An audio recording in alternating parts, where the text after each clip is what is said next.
So actually, so I think I would be amiss. So we're having this. I think this is actually very timely, anyways, because everybody in their companies and careers is say, hey, we should do more stuff digitally, and then COVID hit, right? And then it forced all those things that were good ideas into just reality, and it was hard for some companies. And then, like Sheila and Jeff, it was something you've been doing already and probably trying to encourage some of your clients to do before, right? So maybe just a little roundtable. Let's just talk about what this year has been for you guys and how it's just changed your life or not when it comes to digital and virtual meetings. So how about we start with Becca there? Do you want to start there? Sure. So we, prior to COVID, did everything 100% in person. We did not do anything virtually. So when March hit last year, everything was turned to completely virtual. So it took us about 2 weeks for us to get all sorted. That being said, though, we did have some things that were kind of overnight. I mentioned the grizzly dens before. That was something that we basically had to decide the day before. Okay, tomorrow we're doing this virtually instead of in person. These events, there's a lot of work that goes into them. Jackie, our president and CEO, has likened them to planning a wedding, which I myself had to plan a wedding about a year and a half ago. And that, I don't know if it's quite the same, but there's a lot of work that goes into it, a lot of organizing. So doing that, completely switching that quickly was quite a challenge, but it forced us to learn new things. And now here we are almost a year later. It definitely had a rocky start, but I think we're getting pretty good at it now. We've done, I would say, maybe 30 grizzly dens virtually at this point.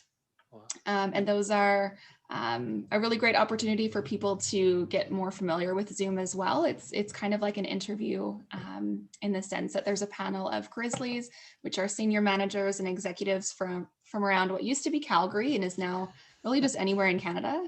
We've had people from Ontario, from BC. It's really opened up our networks and our opportunities, which has been great. But it has its challenges as well, I feel. We used to have a wine and cheese event after the Grizzly Dens where people could socialize. And of course, that's not the same anymore. Can't really, try to cheers and clink your wine glass virtually so much. Okay, well, and it is, I think that's a big part. We'll talk about some of the things, how if without that social interaction, how do you try and capture some of that, right? So definitely we want to kind of get to there, and we'll be looking for some thoughts there as well. So any busts or horror shows? Like, were you prepared? Did you have Zoom or did you have any of the tools? No, so I've used things like Skype before. I had never used Zoom at that point. It went down pretty seamlessly. There's, got to make sure that people's microphones are on when they should be and not on when they shouldn't be.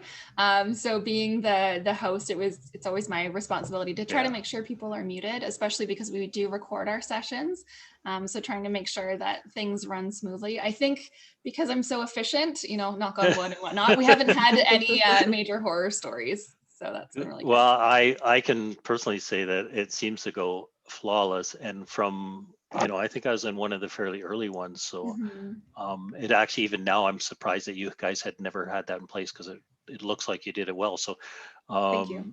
Sandra, your whole event planning world was all mostly about in person, but then you had actually done some certificate and training and kind of started to pivot your career a bit. So I'm curious to how COVID just changed on a dime your event planning world. Yeah, well, I was when COVID hit, I was at the Fairmont Palliser planning in-person meetings and greeting people and showing off a place, and all of a sudden the hotel closed down. So I had to think about, wow, what can I do with my time and such? And strangely enough, I don't know what tweaked me a couple of years ago to get my digital event strategist. I think it was just like wanting to learn or something like that. But in the interim, it was interesting because I was able to do a lot of training and teaching of people within Alberta Health Services when I was working there. So right now, interestingly enough, I've realized that I've kind of found a niche.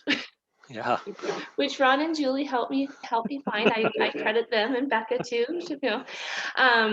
that is actually something that while people are trying to catch up to figure out how to do these things, I was already running around in this world. So it's kind of interesting. So really pivoted your career, this whole COVID there. Yeah, and Yeah. it pivoted in a direction that a lot of people who know me kind of figured it was going to go, but I didn't know. Yeah. Cool. So anyone on the call who is struggling or wants some help after, then they can call you, right? Absolutely. Okay. I'll drop my email in the chat later, and please feel free to contact me. Absolutely. Perfect. So Jeff, you've been using this for quite a while. So tell us about the pivot, and I suspect some of it's actually with your clients that had to pivot to COVID, right? Yeah. I mean, we made the shift fairly easily.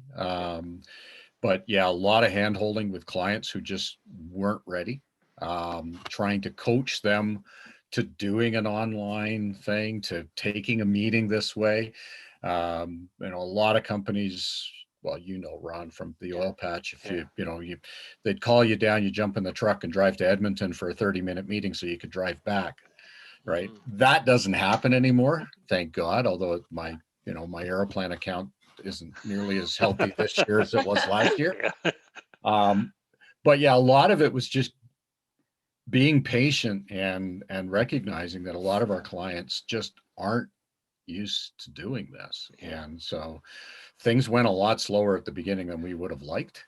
Any horror stories or anything you had to do to coach your clients? Well, I mean, even getting them to agree that we could run, like we're doing virtual focus groups. Yeah. Which is a painful thing. Oh yeah. Not because doing a focus group virtually is painful. It's because the client still thinks we need to do these things as though we were sitting in a hotel room in Vancouver. Oh. Yeah. So and because they're not at the Fairmont. They're not sitting at the Fairmont. I can tell you that. Well, exactly. But we're having to. There's a lot of patience required. Yeah. With clients that just aren't used to doing this. And go ahead. Someone was I going was going to say, Jeff, I think just to jump in, that's exactly the trick of where I'm at, is getting people to think differently. I know that when I first met Ron and one of the other Grizzlies, they were talking about doing 8-hour board meetings online. And I'm like, are you suicidal? Yeah. Exactly. Well, and on the other hand, I mean, right after COVID hit, I'm part of an entrepreneurial group. We normally meet every quarter in Montreal, and then there's a big like a 3-day virtual conference that happens in association with this, which we're semi-involved with.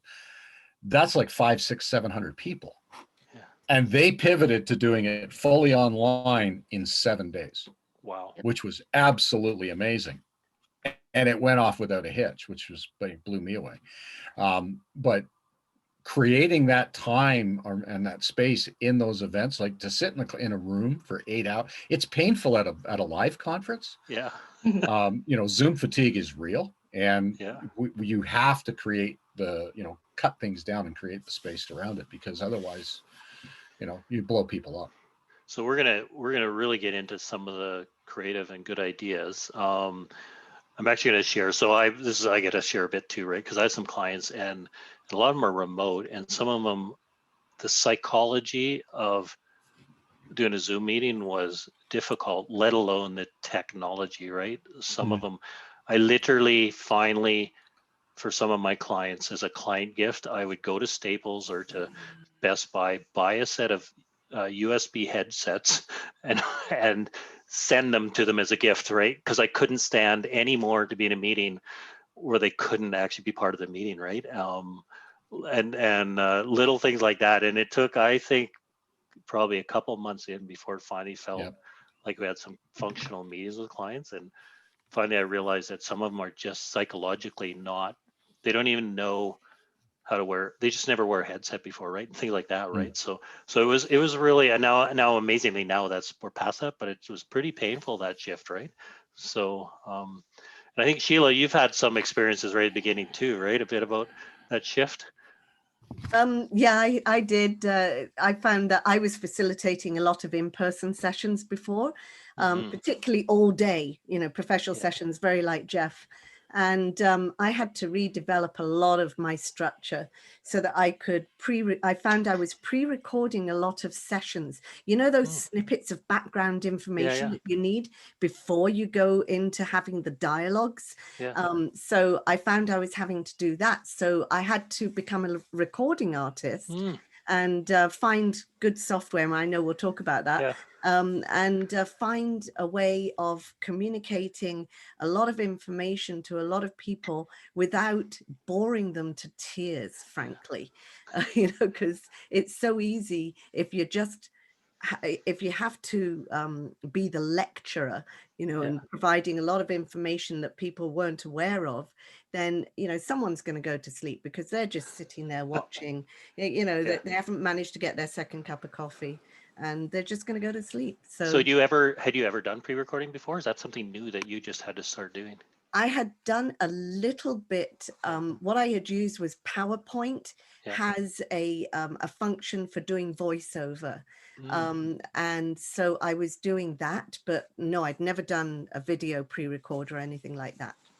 Oh, well, and do you think so I'm curious, when everything gets back to normal, will you carry on doing that sort of thing? Absolutely. Yeah, well, interesting.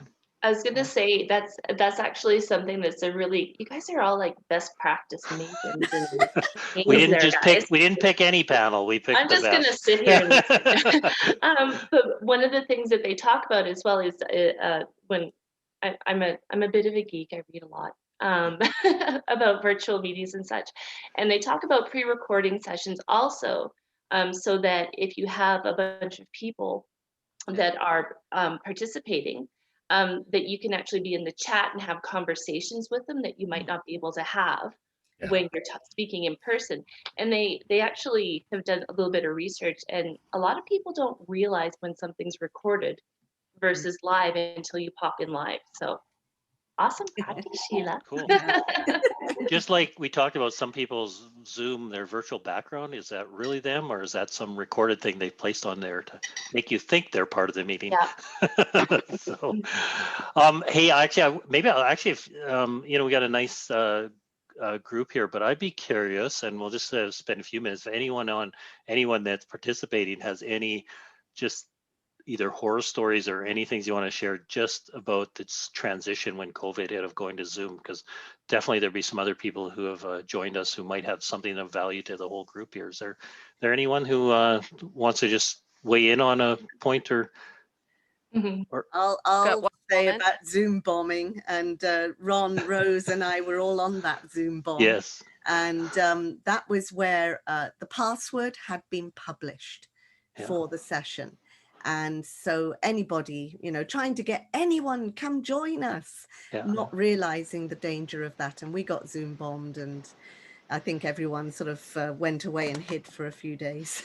I think, and maybe I'll add a bit to that. So that was during the transition, because I think that meeting, it was a meeting we had set up at Zoom prior to getting the pro account, but we'd kept the same meeting invite there.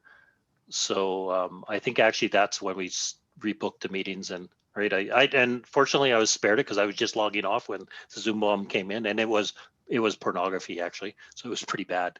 So anybody else out there have just in our attendees that have something to share that would be really worth everyone knowing, and how you manage transition?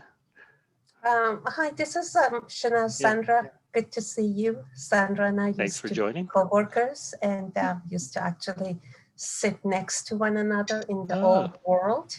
So it's really good to see you, Sandra. But yes, I am with Alberta Health Services, and we do probably 70% of our communication through Zoom. And since last year when COVID hit us, I have participated in couple of international conferences using Zoom. One of them was 3 days long. Wow. And there are a lot of positive components, because the conference was supposed to be at Lake Louise, Fairmont, but happened virtually. So it was really good to connect people at personal levels. We could see people, we could see their family members. We could see their pets, you know, someone from Australia, they gave us a little kind of, you know, tour of their environment. But it was very tiring. And I felt that at the end of the day, I was really tired, especially my eyes. Content-wise, they accomplished everything. But really socializing, you know, during the break times, that personal connection was missing for me, because I would really love to see people and look into their eyes and have a glass of wine with them after the conference, but that didn't happen, obviously. But at the end of the day, I think it was a very cost-effective way of bringing people and experts from across the globe together and, you know, share the information and accomplish the conference goals. So we do a lot of those long, even full day kind of meetings with Zoom, but as is our nature, we get used to it and we try to adapt. So I think, you know, this would be a great time to go back to the panel and let's talk about, because so now we are talking about either conferences or full day events, and we're trying to accomplish two things. One is there's a lot of material to cover.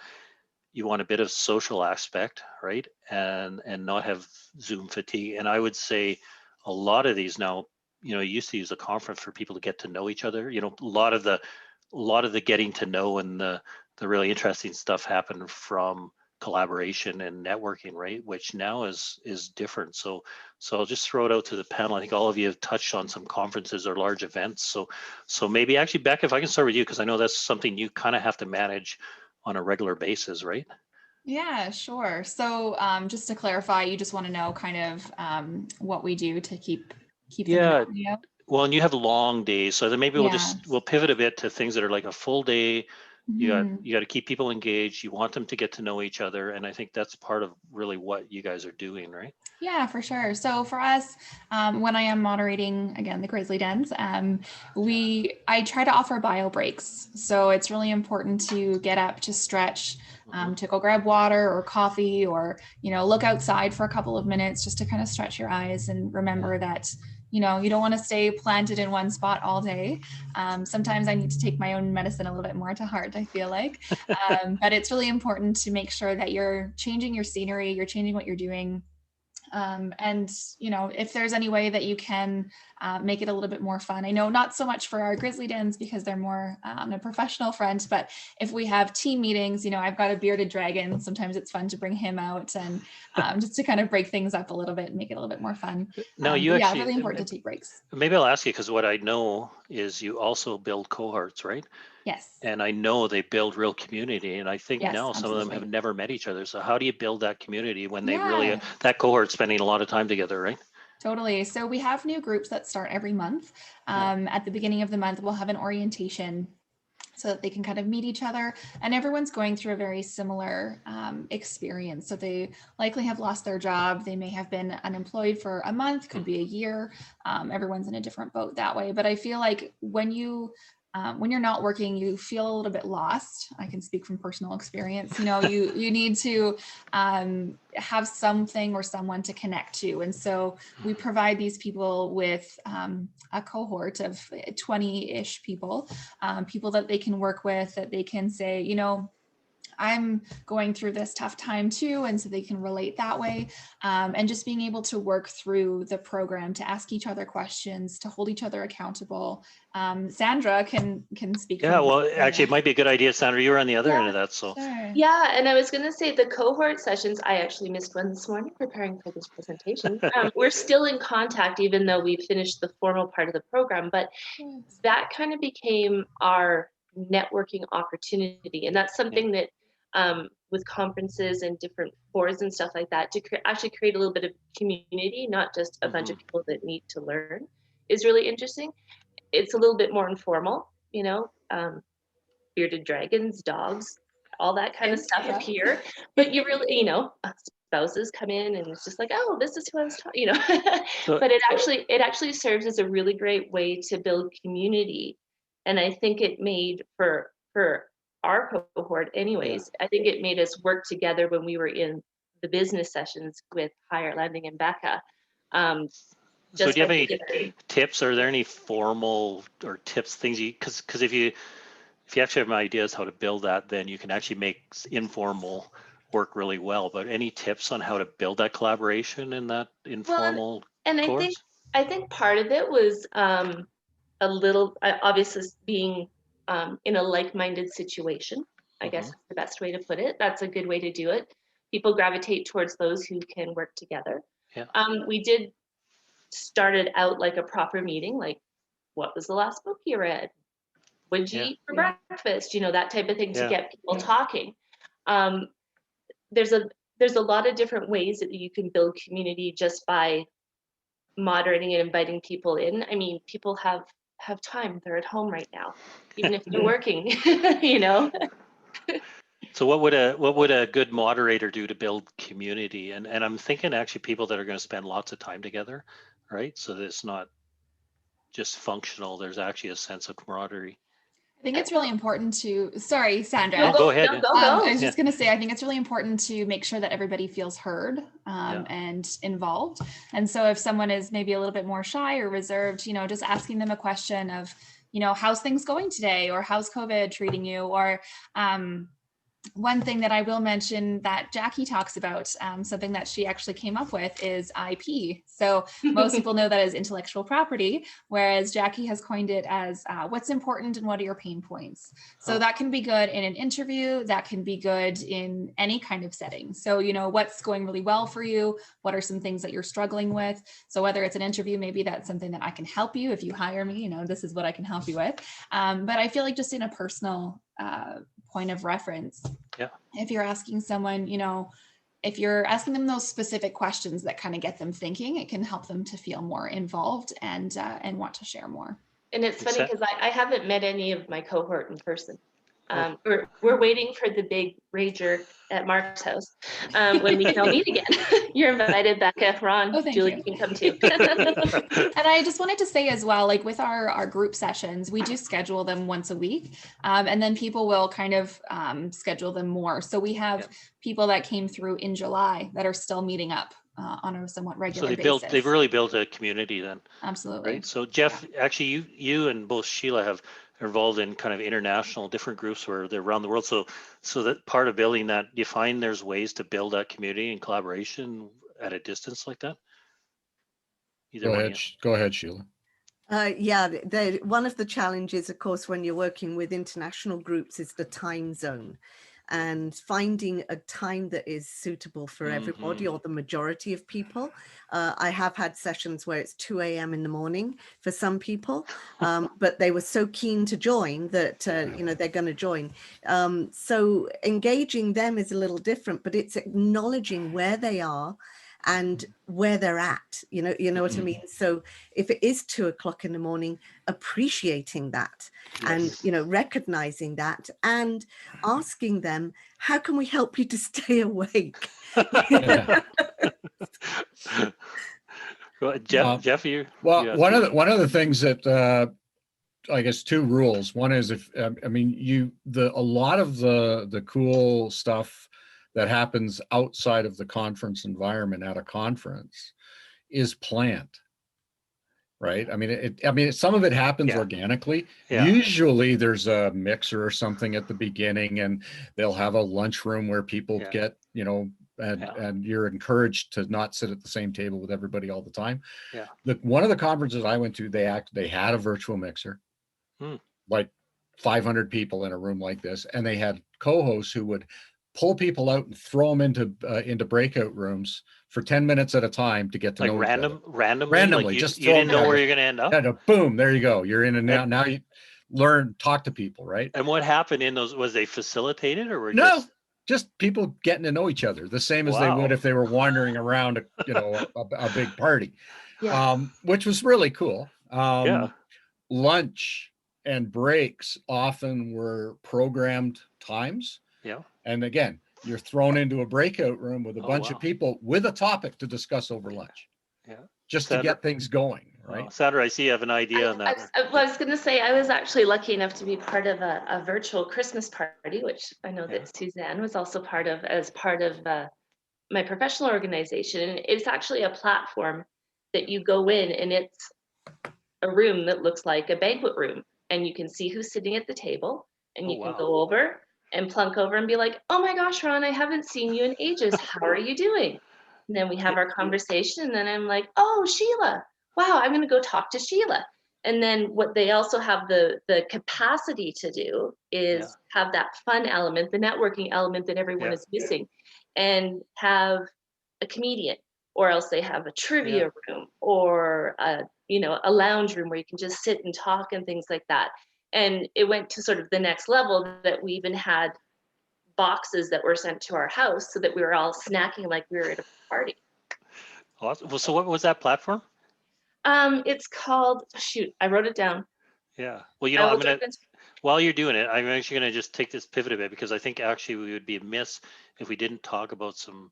I mean, we're on Zoom, but there's some other platforms out there that actually, even in certain circumstances like that, add value, or even some apps. I know I've been at some where they use different survey and voting apps and things like that. So maybe I'll just start. And I think Sheila, you've used some different survey or voting apps, haven't you? You're telling me in some of your conferences. Well, Ron, just before you get into that, Brenda had a pretty good comment. Oh, certainly. In the chat. Yeah, I'm glad you're watching. So this is what a really good virtual assistant has, someone who's actually paying attention to the chat. Thanks, Rosemary. That's Brenda, the big rule. Never Zoom alone. No, exactly. What was that, Brenda? So Brenda had said you have to watch everyone who's sharing their video, because people can send comments. And go ahead. Well, Brenda, you're on there. When you get someone laughing or something because of no reason, but it was a chat comment or something like that. Cool. Do you want to add to that, Brenda? Yes, I was actually in a meeting where one of the contestants, and it was a very serious subject, and somebody actually rolled their eyes. Not that they were talking about what was going on, but they got called out on it. So you really have to watch when you're sending a private message to someone. You don't want it to be misinterpreted that you were actually rolling your eyes at something that the speaker was saying. So you have to really watch your. I guess it also points out who's paying attention to some of those little things too, right? Well, you have to practice your poker face. You certainly do. Again, we'll talk about presence, I guess, coming up, but that's really hard. Yeah, it is. Right? So look at the camera and address the people, as opposed to looking at something down here or whatever, and looking at the straight ahead it's hard. It is very hard. That's a learned behavior.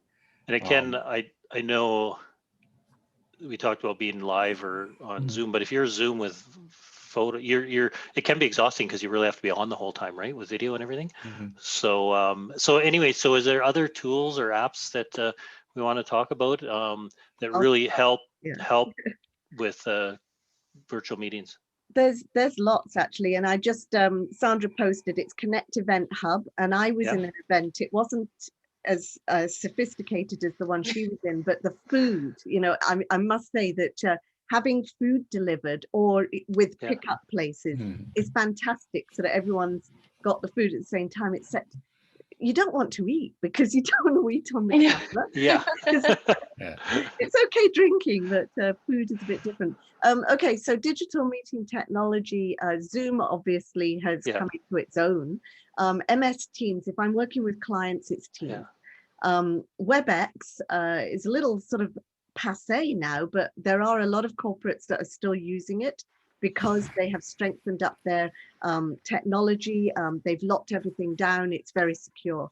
GoToMeetings as well. Google Meet, personally, I'd love to hear if anyone's enjoying Google Meet, but I find too many times it drops, it freezes. I don't understand why. Using Slack and going through Slack to your Meet, it means that you can make comments in there at the same time. Another one that I hadn't heard of until I was invited to a meeting was Blue Jeans. And some faculty at Royal Roads University are using it, so I got invited into that. And Blue Jeans seems okay too.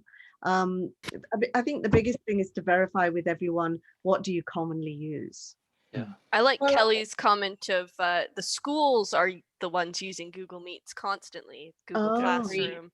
I think my wife works at a school. Yeah, my wife works at school. It's all I mean, they align with one product and that's it. So Sandra, you're going to say a few things. I was going to say that a lot of times the platform that you pick, be it Zoom or whatever, it also kind of depends on what you're trying to accomplish by it. Conversation, sharing a document, Zoom is great. Trying to collaborate on documents, it's a little bit trickier. I know that MS Teams is now actually kind of catching up to the path and stuff and has a lot of different features that I'm just learning. But a lot of the platforms like Blue Jeans that you were talking about, Sheila, there's a lot of different platforms out there that you can use for meetings that integrate a lot of different things. Sure, you might still be looking at a Zoom screen, but they have a lot of different features that you can take notes while you're doing it, doing polling, all sorts of things like that. It really depends what you want to use it for, how big the group is, that type of thing. And has anybody used polling or surveys as integrated part of I was just going to mention that actually. So until recently, Zoom didn't have polls, and so we were using like Mentimeter or something else. And Mentimeter is great when you're in person. I've used it at conferences and sessions, because everyone can pull out their phone, put in the code, and then vote right away. So Mentimeter was sort of hanging on there, but now Zoom has knocked them out of the park because they've added in polls as well. And I'm thinking that one of the reasons to use polls, not just to have polls, but it keeps people engaged, right? It's just another way to get engagement and discussion, right? So are there other tools that really builds that engagement and discussion that you guys have used? I'll tell you two, and that's whiteboards, online whiteboards. Have you used Mural? Yeah, I was just going to say Miro and Miro and Mural. So that's miro.com and Mural is mural.com. And the gamification I was talking about, we've put it on the Mural platform. And so tell me, so I wrote that down to make sure we covered it. So tell me about gamification of your virtual meetings. Well, what it was. Is it physical? Does anybody get hurt?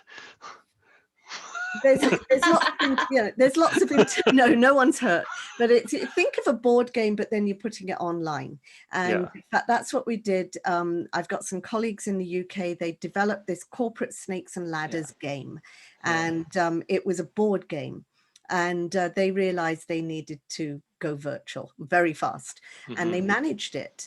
So it's just been relaunched just about less than 2 months ago, and already picking up great momentum. And so literally, do you remember Prezi, Prezi? And we used to use that a lot, where you can zoom into one small section on a whiteboard. Well, it's the same thing with Mural and Miro. They work similarly, but also think about, when you were facilitating and you wanted everyone to brainstorm and you wanted to use sticky notes, you can use sticky notes. People can write on their sticky notes and then post them in certain spots. So it's not just for a social or collab, it's actually for a business. It actually has a real collaboration. So gamification. So I jumped a bit, you've got the brainstorming, but the gamification, just playing a game online, if it's really sophisticated, lots of good interaction. And what it is we're used to it. It's a colleague of mine has done this for onboarding for corporations. So you work with HR, you find all of the onboarding materials, and you turn it into a game. So that I'm gonna ask. So we're gonna make sure we end the panel at noon, but there will be time after. So if you guys have time and some people want to see some demos or maybe something like that, if that's okay, and someone wants to see some examples of this, then we'll just end the panel, and then after we'll let some virtual demos of some of these things we talked about would be great, I think, for those interested. So Jeff, you've used some other tools, you were saying. I heard you nodding there. You've used you've used some of those. Have you had to be in one of Sheila's games? Not yet. One of the things, there's lots of stuff out there. Some of it's integrated with the platform. Some of it is, stuff that you add on or share screen or whatever. Some things require people to back in. One of the things I caution people is don't use the fun and game stuff because you can. Use it because it actually supports what you're trying to accomplish. Yeah. Because I've been exposed to too many bullshit polls in meetings just because we can. Yeah. And that's stupid, right? You're just wasting people's time, and it looks gimmicky. Yeah. So don't, right? If you wouldn't have done it live, don't do it just because, right? That's good advice. Mural is cool that way. It's great for doing that stuff. We're actually looking at some even higher end tools now, where we can do both synchronous and asynchronous in the cloud. There's one that we're really seriously looking at. If you're a CMC, you're going to get a deal on the annual subscription. We're working that out at CMC Canada, but it's called Power Noodle. Yeah. And it's a really cool platform. I was introduced to it today, and it's like, wow. And what's its bells and whistles? Well, I mean, it's designed for online decision making. Yeah. And so it takes into, so you've got me time, we time, offline, online. It's a really, really sophisticated platform for doing that. I mean, it costs a lot more than Mural. Yeah. But if that's what your business requires, if you need that level of, like, if you're doing strategic planning or whatever online, it's a really, really cool tool. Well, and from a return on investment, I mean, some of these things people would get in a plane, travel, have hotels and everything else. Exactly. And a cost of business would be all the travel and expenses. Yet they don't equate that necessarily to good tools to get done virtually, right? Business done virtually. So, hey, Becca, I'm curious because you do more than a grizzly dance, because you're literally doing training sessions, and you have to communicate knowledge and that sort of thing. Do you use any other tools? Is it all? We don't actually. We just use Zoom. We've used polls a little bit in the past, just for some very kind of basic answers. And it is nice that you can have people engage that way and then share the results with everyone as well. And then we use the chat function, of course, in Zoom. Yeah. Sometimes the hands up, but we're pretty basic in our Zoom. So a classroom used to have a whiteboard, and probably the instructor would stand there with a whiteboard and probably use it. So how do the instructors instruct now? Yeah, so we used to, at one point we were using the whiteboard functionality on Zoom, but we didn't find that, like, you couldn't take it afterwards. So what we ended up doing was we use an Excel document, and then we just have one person share the screen and then fill out the Excel document. And then that way they can email it to all the participants afterwards. Oh, okay. So from working session, then it's a real collaborative approach then for that. Yeah. Usually because our sessions that people are interacting and collaborating, they're all kind of talking together and doing group work. So you just assign one person to be kind of the note taker. So you're not trying to introduce new tools as much as use tools that. Yeah, exactly. We're already introducing a lot of information, so trying to teach new tools on top of that isn't always the best idea. Sandra, did you have a comment? I was going to say the other thing that was kind of interesting. I was part of a collaboration sort of brainstorming session, which is kind of hard to, like, bring people together and say, okay, ready, set, brainstorm, type of thing. What they did actually was they sent out a podcast beforehand that you listen to get you into your frame of mind. And what was really cool about it is you didn't have to be sitting at your computer necessarily to do it. You could be walking your dog, just in your thinking space, as opposed to your, okay, I'm sitting down at the computer, I gotta turn it on now type of thing. And it was actually really useful because it kind of, everybody arrived ready to work, as opposed to having to get people motivated while they were sitting and staring at each other. Yeah, no, that's good. Well, and if you spend the first 50 minutes of a session trying to get everybody up to the same place, then you've wasted a lot of time, where that would get everybody in the same frame of mind even before you got there. So that's good. Actually, if you're okay, I'll pivot a bit to just some prep stuff, because that kind of talks a bit to prepping. And I know we've kind of talked about a few things, but are there any things that you guys do to make sure you've prepped properly for a virtual meeting or a Zoom meeting? There was actually a comment that Sheila made based on something that we had, another comment we had in the chat, that you should set up the rules for. Do you want to elaborate that on, Sheila? Oh, it was Kelly, I think, that first brought it up. Yeah, I picked up on it that, yeah, being ready for your meeting, just like any meeting, having an agenda ready. But if it's a group that regularly meets, you know, it's like having a team agreement as to what you're going to say and how you're going to say it and what's the rules of engagement. Yeah. Any other comments on that? No, I agree with Sheila completely. And I think one of the important things to think is, you know, as someone who loves in-person meetings and such as well, they're not going to be happening the same way that we used to. Sure, we might have board meetings and stuff, but conferences and stuff like that, we're going to be doing a lot more hybrid, which is some people all together in one place that aren't necessarily traveling and some people that are online. So you're going to have to also be figuring out sort of two rules of engagement for the people that are in person and the people that are online, so that they get the same value. Yeah, no, I've actually been more in meetings where half the group are socially distanced in a meeting room and then the other half are virtual.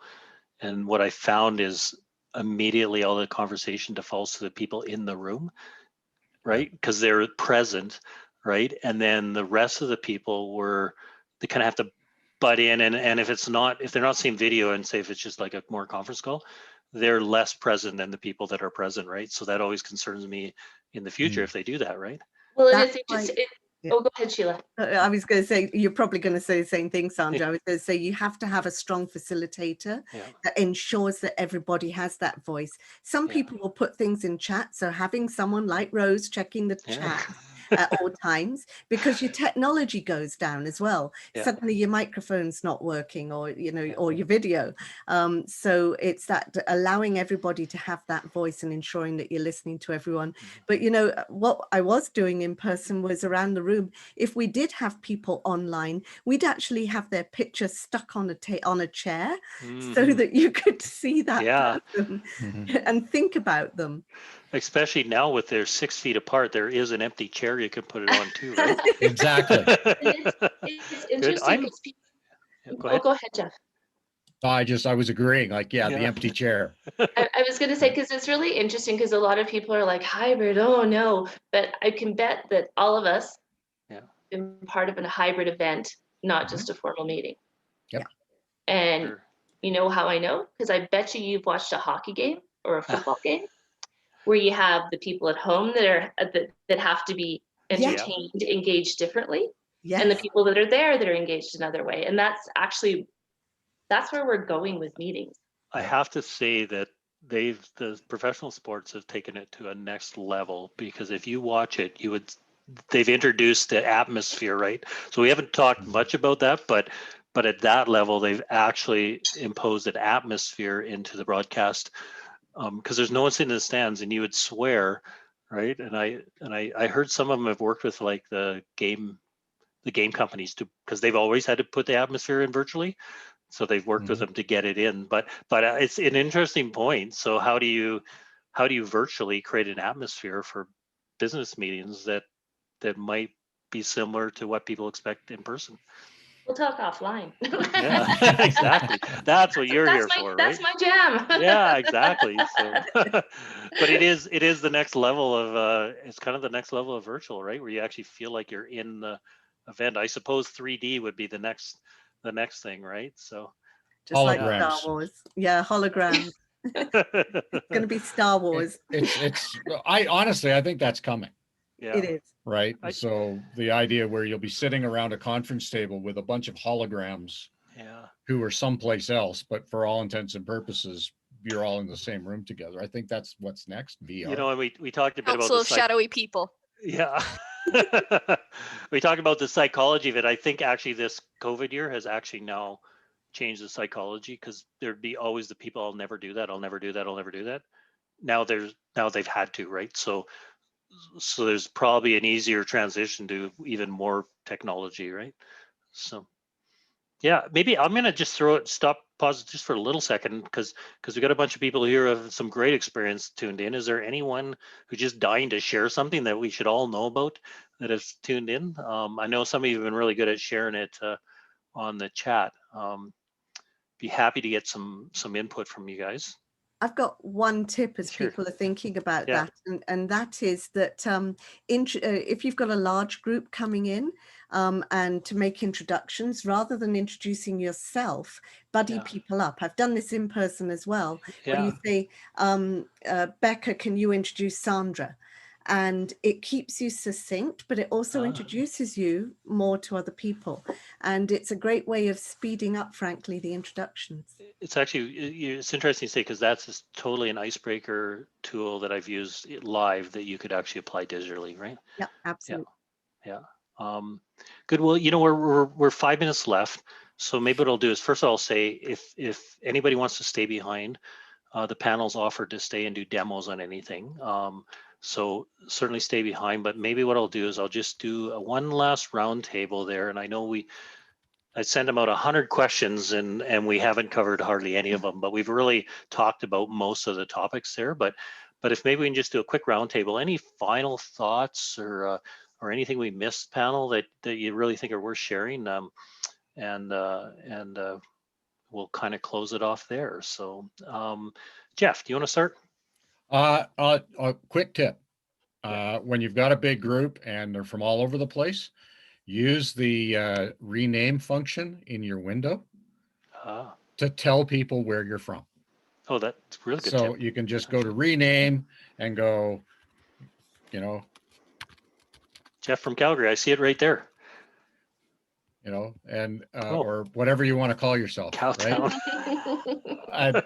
and that does two things. Everybody knows where everybody is, but it also can create more interaction. Oh, interesting. That's a really good tip, actually, because I don't think I just type in your name when I join in. I just say, "What's your name?" when you type it in, right? So that's cool. Good. Anything else to wrap up?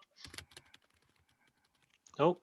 I'll just make a quick comment. Yeah. I find that, you know, we try to encourage attendees to turn on their camera whenever it's possible, just because it does help for people to be engaged. A lot of what we do as well, we want to show that we're actively listening and witnessing to help support people that are there. So I feel like, you know, there's definitely times where we can't turn on our cameras, and that's totally understandable, but just encouraging people to do that in any meeting that you're in. And I know you actually verbalize it, right? It's not something you say, turn on your cameras. You say, turn on your cameras, and exactly like you said, here's why. Turn on your cameras because, Yes. And I really think we want you to do that because we're telling you what to do. It's here's the reason. I think that's really important. Yeah, it frames it a bit. So yeah, Sheila, final words or tips?